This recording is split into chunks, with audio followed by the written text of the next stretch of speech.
الحمد للہ وکفى وسلام علی عبادہ الذین اصطفى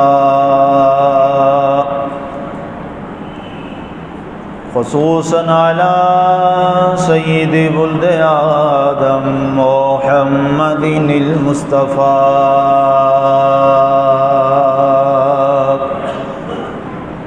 والمجتبى والمرتضى وعلى آلہ وأصحابہ لنا مقتدى اما بعد فاعوذ باللہ من الشیطان الرجیم بسم اللہ الرحمن الرحیم وما الحیاة الدنیا الا لعب ولہو فقال النبی صلی اللہ علیہ وآلہ وسلم کن فی الدنیا کأنک غریب او عابر سبیل صدق اللہ العظیم وبلغنا رسولہ النبی الکریم المتین الرؤوف الرحیم ونحن على ذلك لمن الشاہدین والشاکرین والحمد للہ رب العالمین ما مدحت محمدا بمقالتی ولكن مدحت مقالتی بمحمد لا يمكن الثناء كما كان حقه بعد از خدا بزرگ توئی قصہ مختصر بعد ہم کو صلاۃ معزز سامعین و ناظرین، آج کا ہمارا خطبہ جمعۃ المبارک تعلیمات سیدنا علی حجویری رحمۃ اللہ تعالی علیہ آپ کی ذات بابرکات کے حوالہ سے ہے۔ قرآن پاک کی ایک آیت مبارکہ کا کچھ حصہ اور ایک حدیث نبوی صلی اللہ علیہ وآلہ وسلم کی تلاوت کی ہے۔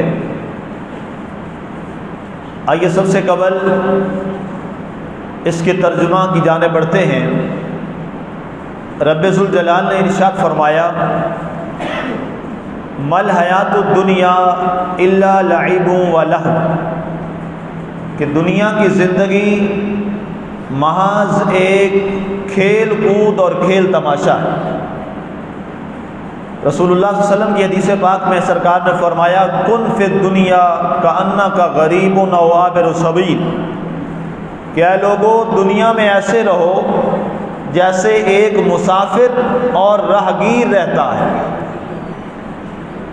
عالی مرتبہ سامعین، دو چیزوں کا اللہ نے ذکر کیا۔ فرمایا دنیا کی زندگی ایک کھیل ہے، لعب ہے، ولہو، اور زندگی کے مشاغل میں گم ہو جانا یہ لہو و لعب کا نام ہے۔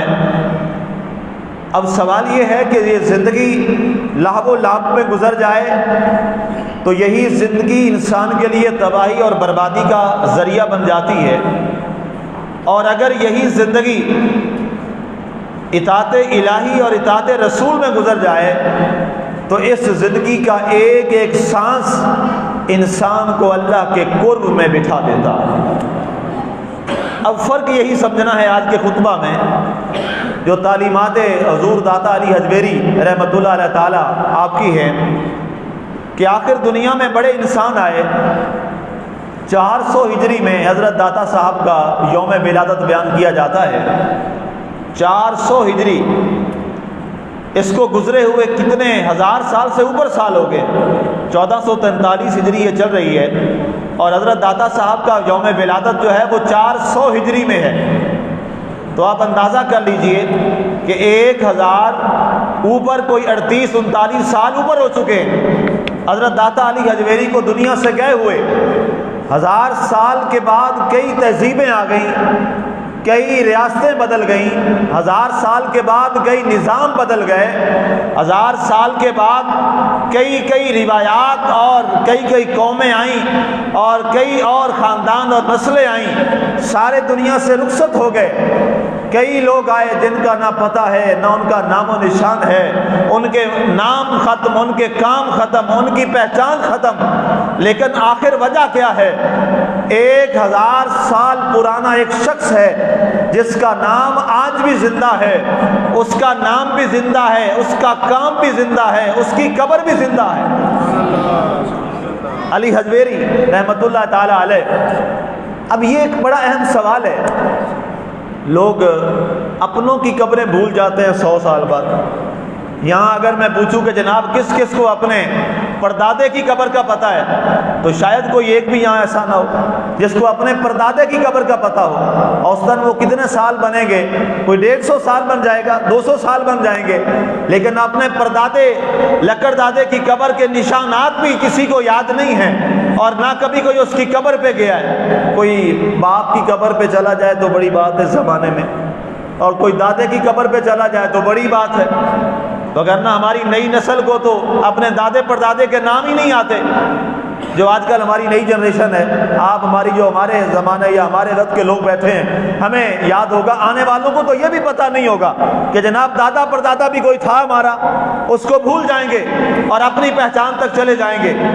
لیکن کئی نسلیں گزر گئیں، کئی صدیاں گزر گئیں، ایک صدی گزر گئی، دوسری صدی گزر گئی، تیسری، چوتھی، اور کئی صدیاں بیت گئیں، لیکن اس کے باوجود آج بھی علی حجویری کا نام ہمارے دلوں میں زندہ ہے۔ آج بھی ان کا مزار چمکتا دمکتا ہے، اور علی حجویری کے مزار پہ جب بھی جاؤ، جس وقت جاؤ، جس لمحے میں جاؤ، وہاں جناب ہر لمحے پر 1 سیکنڈ 24 گھنٹوں میں 1 سیکنڈ ایسا نہیں آتا جب حضور داتا علی حجویری کے مزار پر قرآن خوانی نہ ہو رہی ہے۔ آج ہم میں سے کتنے لوگ ہیں جو ہر روز اپنے ماں باپ کی قبر پہ جا کے فاتحہ خوانی کرتے ہیں؟ بہت کم۔ اگر اس سے پیچھے چلے جائیں تو وہ تو بالکل ہی کوئی نہیں ہوگا۔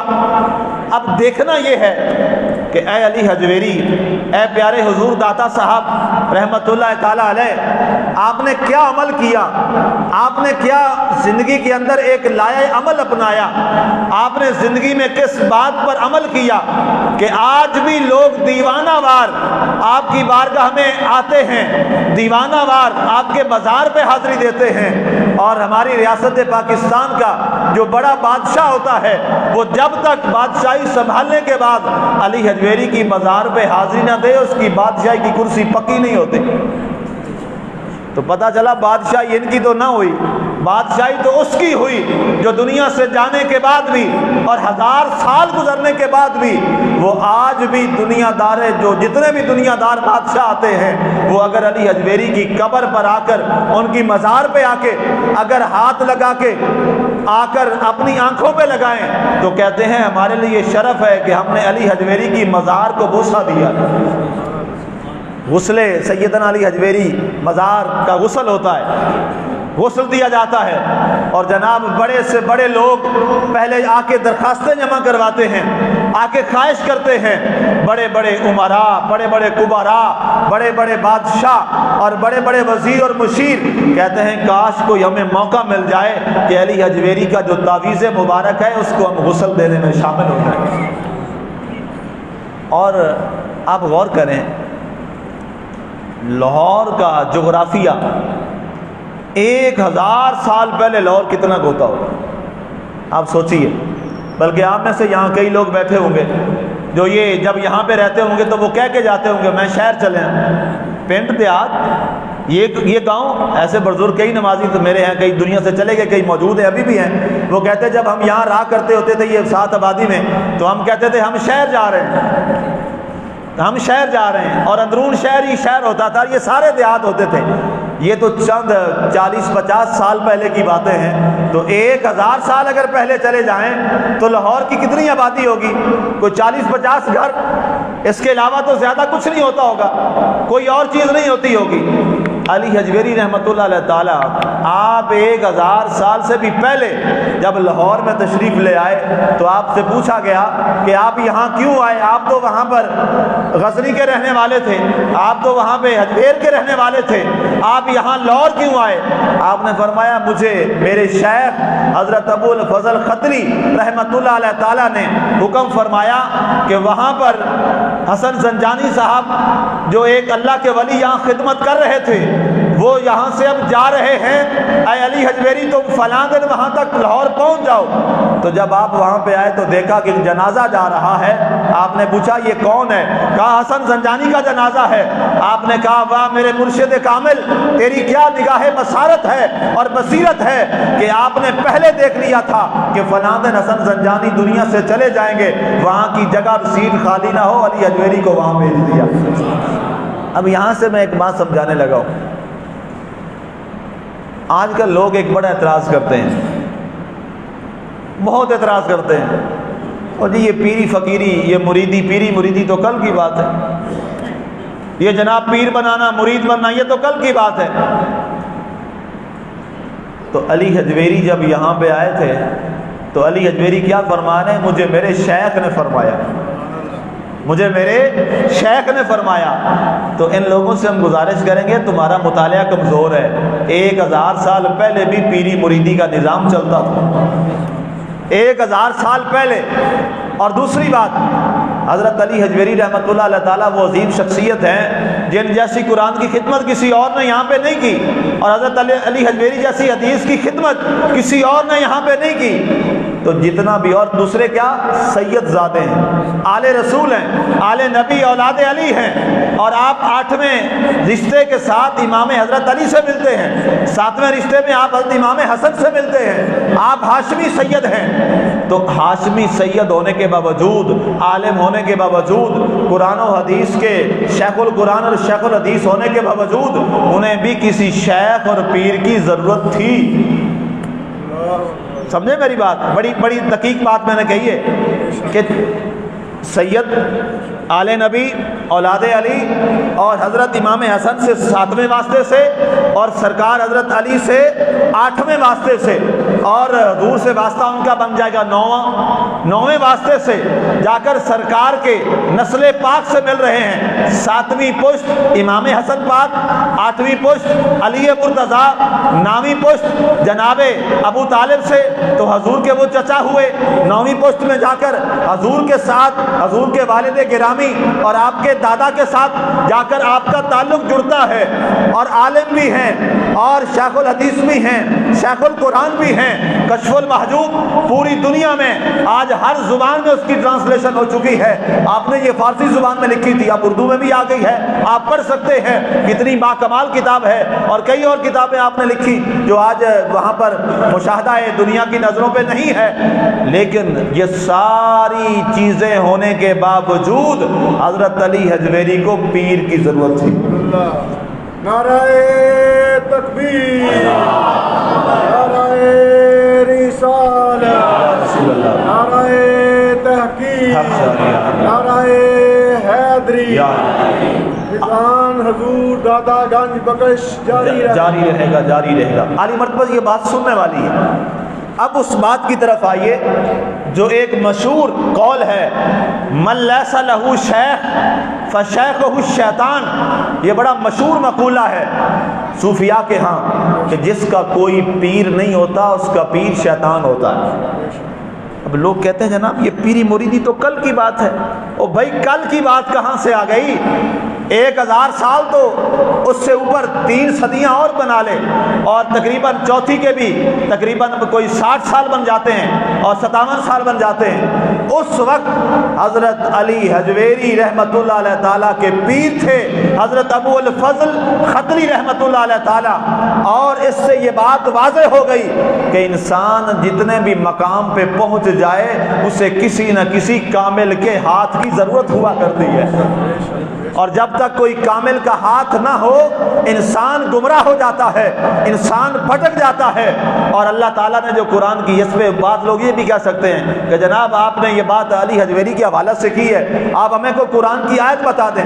تو آئیے قرآن کی آیت بھی سن لیجئے۔ اللہ تعالیٰ فرماتا ہے یا ایھا الذین آمنوا اتقوا اللہ وکونوا مع الصادقین، اے ایمان والو اللہ سے ڈرو اور جو سچوں کی جماعت ہے، اللہ والوں کی جماعت ہے، اس کے ساتھ مل جاؤ۔ اس لیے کہ انسان جب اللہ والوں کی جماعت کے ساتھ مل جاتا ہے، جب انسان کا تعلق اللہ والوں کے ساتھ ہو جاتا ہے، انسان جیسا بھی ہو، مثال کے طور پہ اگر یہاں سے کوئی قافلہ جا رہا ہو کراچی اور مجھے کراچی کا راستہ نہ آتا ہو اور میں بالکل نہ جانتا ہوں میں نے کدھر سے جانا ہے، تو میں ایک قافلہ پوچھتا ہوں جناب یہ گاڑی یا یہ قافلہ جو ہے یہ کراچی جا رہا ہے، تو میں کہتا ہوں اچھا قافلے والوں کے ساتھ مل جاتا ہوں، ان کو تو پتہ ہے کراچی کہاں ہے اور کدھر سے جانا ہے، تو بتائیے جب قافلہ کراچی پہنچے گا تو میں بھی ساتھ پہنچ جاؤں گا۔ حالانکہ مجھے تو پتہ نہیں تھا کراچی کہاں ہے، کس راستے سے جانا ہے۔ میں نے کیا کیا، جہاں جہاں وہ قافلہ جا رہا تھا جنہیں پتہ تھا اس قافلے میں مل گیا، جو جانتے تھے اس قافلے نے مجھے منزل مقصود تک پہنچا دیا۔ بالکل اسی طرح اللہ والے جانتے ہیں اللہ کی ذات تک کیسے پہنچنا ہے، ہم نہیں جانتے کہ اللہ تعالیٰ کی ذات تک رسائی کیسے ہے۔ اللہ نے فرمایا تم نہیں جانتے ہو تو آ جاؤ ان لوگوں کے ساتھ مل جاؤ جو مجھے جانتے ہیں، ان کے ساتھ ملو گے وہ تمہیں اللہ کی ذات تک پہنچا دیں گے۔ تو یہ تعلق، یہ نسبت، حضرت مثنوی مولانا روم رحمۃ اللہ علیہ تعالیٰ، جلال الدین رومی رحمۃ اللہ علیہ تعالیٰ کی مثنوی بڑی باکمال ہے۔ فارسی زبان میں اب تو اردو میں بھی اس کا ترجمہ چھپ کے آ گیا ہے، وہ بڑی پڑھنے والی کتاب ہے، اور عشق و مستی میں کمال پر کیف سے فارسی زبان میں آپ کا مجموعہ ہے۔ آپ فرماتے ہیں کہ میں نے تمام علوم عقلیہ بھی پڑھ لیے، علوم نقلیہ بھی پڑھ لیے، قرآن و حدیث بھی پڑھ لیا، فقہ کو بھی پڑھ لیا، فلسفہ بھی پڑھ لیا، منطق کو بھی پڑھ لیا، تمام علوم کو میں نے پڑھ لیا، اور جا کر میں وہاں پر روم کی ایک درس گاہ کے اندر پڑھا رہا تھا۔ لیکن کیا ہوتا ہے کہ جب میں پڑھا رہا ہوں لیکن پڑھانے کے ساتھ وہ معرفت الہی کا جو جام اور پیالہ تھا وہ ابھی آ نہیں رہا تھا۔ کہتے سبحان ربی العظیم کہتا تھا لیکن تصور خدا بھی پکا نہیں ہو رہا تھا، سبحان ربی الاعلیٰ بھی پڑھتا تھا لیکن ابھی رب کی ذات کے وہ نقش میری نگاہوں میں مضبوط نہیں ہو رہے تھے۔ اللہ کی بارگاہ میں دعا کرتا تھا، مولا تو نے سب کچھ دے دیا، کبھی ایسا بھی کر کہ تیرا عرفان مجھے نصیب ہو جائے، تیرا عرفان نصیب ہو جائے۔ عرفان اللہ کا کیسے نصیب ہوتا ہے؟ جب انسان یہ نیت کرتا ہے نا منہ طرف خانہ کعبہ شریف کے، جس کو یہ کہنے کے بعد کعبہ نگاہوں میں آ جائے وہ صاحب عرفان ہوا کرتا ہے۔ دو لوگ ہوتے ہیں، ایک صرف کہہ کے تکبیر تحریمہ پڑھ لیتے ہیں، ہمارے جیسے لوگ، کم از کم میں اپنی بات کرتا ہوں، وہ جیسے گناہ گار لوگ بس وہ اللہ اکبر منہ طرف خانہ کعبہ کے کہہ کے نماز الفاظ کہہ کے وہ جناب نیت باندھ لیتے ہیں۔ کچھ وہ ہوتے ہیں جب کعبے کا نام لیتے ہیں جب تک کعبہ سامنے نہ ہو وہ نماز نہیں پڑھتے۔ یہ ایسے لوگ بھی ہیں جو آپ ایسی نمازیں پڑھتے ہیں۔ تو آپ فرماتے ہیں مولانا جلال الدین رومی رحمۃ اللہ علیہ تعالیٰ جیسا شخص، عظیم انسان، آپ فرماتے ہیں کہ میں نے عرض کی مولا میں نے زندگی گزار دی، اب میرے لیے اپنی معرفت کے دروازے کھول دے۔ تو آواز آئی معرفت کے دروازے ایسے نہیں کھلیں گے۔ کہا مولا کیسے کھلیں گے؟ فرمایا جب تک کوئی صاحب معرفت کا دامن تیرے ہاتھ میں نہیں آئے گا دروازہ نہیں کھلے گا۔ تو کہتے میں نے اب رونا شروع کر دیا، اب اللہ کے حضور یہ دعا کرنا شروع کر دی، اے میرے مالک اب مجھے وہ معرفت والا کوئی دروازہ ہی دکھا دے۔ کہتے ایک دن میں مدرسے کے اندر پڑھا رہا تھا، ساری کتابیں دائیں بائیں پڑھی ہیں، اللہ اکبر، یہ ادب، یہ پہچان، یہ بڑی چیز ہوتی ہے۔ تو کہتے ہیں کہ میں پڑھا رہا تھا تو اچانک ایک مرد درویش آیا، فقیرانہ لباس آیا اور آ کے کہتا ہے کہ یہ کیا پڑھا رہے ہو؟ چیخ آندھی فارسی، کیا پڑھا رہے ہو؟ تو میں نے اس کی جانب دیکھا، سادہ سا مزاج تھا، درویشانہ طبیعت تھی۔ کہتے میرے اوپر علوم ظاہر کا ایک روب تھا، دبدبہ تھا، ظاہری علوم والا ظاہر ہے، ایک حجاب اکبر ہے۔ تو میں نے کہا بابا تمہیں کیا پتہ یہ رازس کے تو نمے دانے، تجھے کیا پتہ یہ منطق اور فلسفہ کیا ہوتا ہے؟ میں تو منطق اور فلسفہ پڑھا رہا ہوں، تجھے کیا پتہ یہ فقہ کیا ہوتی ہے؟ میں فقہ پڑھا رہا ہوں۔ تو کہتے وہ کہنے لگا بغیر کتاب خواندی کتابیں رکھ کے تو سارے پڑھا لیتے ہیں، کتاب کے بغیر پڑھانا۔ تو کہتے ہیں میں ہنس پڑھا کہ یہ کیسے ہو سکتا ہے؟ کہتے ہیں ان کو غصہ آیا، جلال میں آ گئے، تو میری ساری کتابیں جو ساتھ تالاب تھا پانی والا جہاں سے ہم وضو کرتے تھے، ساری کتابیں اٹھائیں تو تالاب میں پھینک دی، دریا برد ہو گئی، تالاب برد ہو گئی۔ کہتے ہیں میں چیخنے چلانے لگا، میرے شاگرد اٹھ پڑے، انہوں نے کہا بابا کی بیڑا غرق کر دیتا، ساری کتابیں دبو کے رکھ دی پانی کے اندر۔ تو کہتے ہیں کہا کیا ہوا؟ کہتے ہیں سارا ہمارا علوم کا مدار جو ہے وہ کتابوں پہ تھا۔ تو بابا جی کہنے لگے واہ جی واہ، وہ علم کیا ہوا جو کتابوں پر ہو؟ علم تو وہ ہے کتابیں ہوں نہ ہوں پھر بھی علم چل رہا ہو۔ کہتے ہیں ہم اور پریشان ہوئے کہ یہ بڑی الٹی پلٹی باتیں کرتا ہے۔ ہم نے کہا ہمیں تیری باتوں کا پتہ نہیں ہے، تو نے ہمارا سارا کچھ تباہ کر دیا، قلبی نسخے تھے سارے تو نے خراب کر دیے۔ کہتے ہیں اچھا پریشان نہ ہو، اگر میں تمہاری کتابیں تمہیں واپس دے دوں تو پھر تو راضی ہو جاؤ گے؟ کہتے ہم نے کہا یہ بابا واقعی پاگل ہو گیا، کبھی کتابیں بھی پانی میں ڈوبی ہوئی واپس آئیں؟ کہا ہاں جی واپس آ جاتی، ہم نکال دیتے ہیں۔ حضرت شاہ شمس تبریز رحمۃ اللہ علیہ تعالیٰ آپ فرماتے ہیں کہ میں نے کتاب کو ہاتھ ڈالا اور ایسے ایسے کیا تو ایسے تھی جیسے ریت پر پڑی تھی، پانی میں کبھی گئی نہیں ہے۔ سبحان اللہ۔ ساری کتابیں خشک نکال کر کہتے میں نے مولانا روم جلال الدین روم کی ان کے سامنے رکھ دی، کہا یہ لو مولانا تمہاری ساری کتابیں جس پر تمہارا مدار تھا، تمہارا اپنا کچھ نہیں تھا، کتابوں پہ بھروسہ تھا، یہ لو تمہاری کتابیں ساری سوکھی ہیں۔ تو کہتے ہیں مولانا روم فرماتے ہیں جب میں نے یہ دیکھا میں قدموں میں گر گیا کہ مولانا روم یہ کیا ہوا؟ آج تک کبھی ایسا نہیں سنا تھا کہ تالاب میں کتاب گرے اور خشک باہر نکل آئے۔ میں قدموں میں گر گیا، کوئی عام آدمی نہیں ہے۔ میں نے کہا حضور یہ کیا راز ہے؟ تو آگے آپ نے وہی جملہ بولا جو چند لمحے پہلے میں نے بابا جی کو بولا تھا۔ کہنے لگے اے مولانا ای راز است کہ تو نہ میں دانی، یہ وہ راز ہے جو تو نہیں جانتا۔ کہتے جب یہ جملہ انہوں نے بولا تو میں قدموں میں گر گیا، کہا اب تو فواللہ ما ترکتو کا حتی اعلم سروں کا، کہا اب میں تجھے نہیں چھوڑوں گا جب تک یہ تیرا راز میں نہیں جان لیتا۔ تو آپ نے فرمایا اے مولانا تمہیں پہلا سارا کچھ بلانا پڑے گا، تمہاری تختی صاف کرنی پڑے گی، تختی صاف کرنے کے بعد اس کے اوپر ہم کچھ لکھیں گے، جب وہ لکھیں گے تو پھر جب تم دیکھو گے تمہاری نگاہ مدرسے کی دیوار تک نہیں، جب نگاہ اٹھاؤ گے عرش اولا تک تمہاری نظر چلی جائے گی۔ اس کے بعد کیا ہوا؟ آپ نے فرمایا وہاں مولانا روم نے اپنی مسئلے جملہ لکھا ہے، کہتے میں نے سب کچھ مٹا دیا، وہ جو تکبر تھا غرور تھا وہ سارا مٹا دیا۔ اور اس کے بعد فرماتے ہیں کہ آپ نے خود یہ شعر لکھا، مولوی ہرگز نہ شد مولا روم، مولوی ہرگز نہ شد مولا روم، تا غلام شمس تبریزی نہ شد۔ فرمایا مولانا روم مولوی روم تھا، کبھی مولانا روم نہ بنتا جب تک شاہ شمس تبریز کا خادم نہ بنتا۔ ان کا نعرہ تکبیر، نعرہ رسالت، نعرہ تحقیق، نعرہ حیدری۔ علی مرتبہ سامعین، یہ وہ علم ہے جو باطن کا علم ہے، ظاہر تو سارے لے لیتے ہیں لیکن ایک علم وہ ہے جو باطن کا علم ہے، اس باطن کے علم کے لیے کسی صاحب باطن کے ٹکڑے کھانے پڑتے ہیں، کسی باطن والے کے پاس جانا پڑتا ہے۔ حضور داتا صاحب علی اجویری رحمۃ اللہ علیہ تعالیٰ نے آپ نے جو کشف المعجوب میں چیپٹر باندھے ہیں نا، اس میں آپ نے جو سب سے پہلا چیپٹر باندھا ہے وہ آپ نے فرمایا علم سیکھو قرآن کا، علم سیکھو حدیث کا، اور اس کے بعد پھر اپنے من کی دنیا کو پاک کرو اور قرآن و حدیث کی جو روح ہے اس کو اپنی زندگی میں داخل کرو۔ اور یہ روح کیسے حاصل ہوتی ہے؟ انسان جب تک اپنے من میں ڈوب کر اپنا سب کچھ مٹا کر بھلا کر یہ نہ کہے کہ میں کچھ نہیں سب کچھ تو ہی تو ہے۔ یہی فرق ہے ایک مولوی میں اور ایک مرد درویش میں۔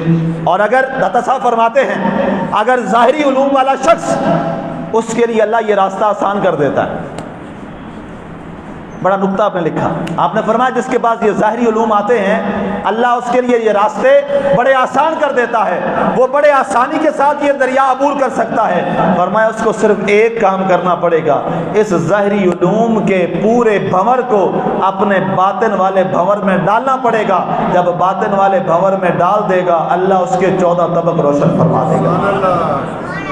اسی لیے آپ نے دیکھا ہوگا کچھ مدارس صرف مدارس کے فاضلین ہوتے ہیں، کچھ وہ ہیں جو خانقاہ سے فارغ و تحصیل ہوتے ہیں، دونوں میں فرق ہوتا ہے، دونوں میں آپ کو واضح فرق نظر آئے گا۔ خانقاہ سے جو فارغ و تحصیل ہوتا ہے، کیونکہ اصل درسگاہیں تو وہی تھی نا جو خانقاہوں پہ تھی۔ حضور داتا صاحب آپ کے پاس دیکھیے، آپ نے سب سے بڑی درسگاہ بنائی۔ آپ کا ایک واقعہ بڑا خوبصورت ہے، علماء نے لکھا ہے، آپ یہ راوی دریا سے گزر رہے تھے تو آپ اکثر اپنے سر سے بال منڈوا کے رکھتے تھے، ٹینڈ کروا کے رکھتے تھے۔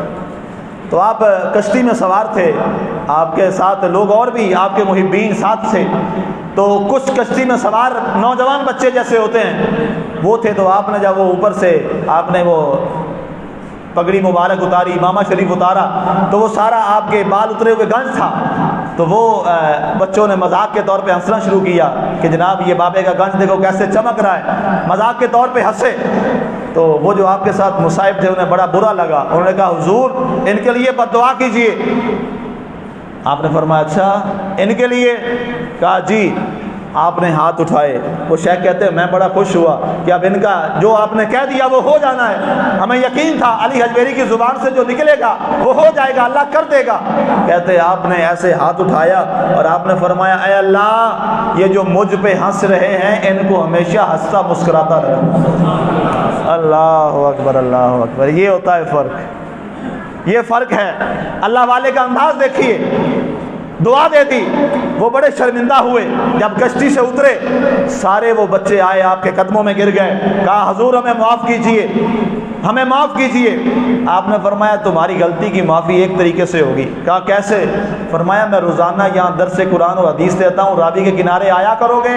بچوں نے کہا حضور ہم سارے آیا کریں گے۔ وہ بچے سارے آنا شروع ہو گئے۔ بعد میں شیخ فرماتے ہیں ان میں سے کوئی شیخ القرآن بن گیا، کوئی شیخ الحدیث بن گیا۔ یہ تربیت ہے اچھے انداز میں۔ احمد ندیم قاسمی صاحب رحمۃ اللہ علیہ تعالیٰ بہت بڑے شاعر تھے اور بڑے عاشق رسول بھی تھے، اورینٹیل کالج کے پروفیسر تھے۔ آپ کے ایک بڑا خوبصورت شعر جو ہے مقطع ہے ایک نظم کا، کیا خوبصورت آپ نے کہا کہ سچ بھی کرینے سے کہا جائے ندیم، سچ بھی، سچی بات بھی کرنی ہو تو اس کا اچھا انداز ہو، اچھے طریقے سے بات کی جائے۔ سچ بھی کرینے سے کہا جائے ندیم، زخم کو زخم نہیں پھول بتایا جائے۔ داتا صاحب نے وہ طریقہ اختیار کیا، اور حضرت داتا علی حجویری رحمۃ اللہ علیہ تعالیٰ آپ نے جو فقر کا چیپٹر باندھا اس میں آپ نے ایک بڑی خوبصورت بات لکھی ہے جو بتانا میں ضروری سمجھتا ہوں آج کے اس موضوع میں۔ آپ کی تعلیمات میں جو سب سے اہم تعلیمات میں سے یہ بات ہے، آپ نے فرمایا لوگوں اپنے من کو بھی صاف رکھو، اپنے تن کو بھی صاف رکھو، اپنے کپڑے کو بھی صاف رکھو، اور فرمایا دنیا میں دو لوگ ہوتے ہیں، کچھ ایسے ہوتے ہیں جن کے پاس دولت تو بڑی ہوتی ہے لیکن محبت دولت ان کے دلوں میں نہیں ہوتی۔ یہ بڑے آپ کے دو اہم جملے، اور یاد رکھنا ان کو۔ آپ نے فرمایا دو لوگ ایسے ہوتے ہیں، ایک بڑے دولت مند تو ہوں گے لیکن ان کے دل میں دولت کی محبت نہیں ہوگی، اور ایک وہ لوگ ہوں گے جو غریب ہوں گے لیکن دولت سے بڑی محبت کرتے ہوں گے۔ فرمایا یہ دوسرے مت بننا، دوسرے مت بننا۔ فرمایا اللہ تعالیٰ سے دولت مانگو لیکن یہ کہو مولا دولت تو ہو لیکن محبت دولت دل میں نہ ہو۔ اور اس کی مثال آپ نے کیا دی؟ حضرت عثمان غنی رضی اللہ تعالیٰ۔ سبحان اللہ۔ دولت ہونا بری بات نہیں ہے، دولت ہونا بری بات نہیں ہے، دولت کی محبت ہونا بری بات ہے۔ حضرت عثمان غنی رضی اللہ تعالیٰ عنہ جب مسجد نبوی کی خریداری کا وقت آیا تھا تو سب سے پہلے یہی دولت مند آگے آیا تھا۔ سرکار نے فرمایا اگر یہ کوئی دو عیسائیوں کے مکان مجھے خرید کے دے دے مسجد کی جگہ کے لیے، میں محمد اس کے لیے یہ انعام دیتا ہوں کہ جنت میں اسے میں گھر لے کے دوں گا۔ حضرت عثمان غنی نے سودا کر لیا۔ ایک وہ بیر روما تھا جو ایک وہاں پر غیر مسلم کے پاس، ایک یہودی کے پاس وہ کنواں تھا۔ حضور نے فرمایا جو یہ کنواں خرید کے دے گا تو اس کو میں جنت کی آبشاروں اور آب کوثر کی ضمانت دیتا ہوں۔ تو وہاں پہ آپ گئے عثمان غنی سے کہا مجھے یہ کنواں بیچ دو، نہیں بیچتا۔ آپ نے بڑے پیسے لگا، اس نے کہا نہیں۔ آپ نے فرمایا اچھا اس طرح گھر آدھا بیچ دے۔ اس نے کہا ٹھیک ہے آدھا بیچ دیا۔ آپ نے بڑے پیسے دے کے آدھا لے لیا۔ اس نے کہا جی اب آدھا کیسے ہوگا؟ فرمایا ایک دن تمہارا پانی ہوگا، ایک دن پانی ہمارا ہوگا۔ حضرت عثمان غنی نے اعلان کرا دیا مسلمانوں فلاں دن میرا ہوگا، ایک دن چھوڑ کے ایک دن، اتنا جتنا چاہو برتن بھر لو، تمہیں اگلے دن پانی کی ضرورت ہی نہیں رہے گی۔ اگلے دن کوئی اس سے پانی خریدنے کوئی نہ آتا۔ اس یہودی نے کہا عثمان غنی باقی بھی تیرا ہی ہو گیا۔ دولت مانگو دولت رزق حلال مانگو، رزق حلال کماؤ، زور لگا کے رزق حلال کماؤ، لیکن یاد رکھنا دولت ہاتھ تک رہے، دل تک نہ آئے۔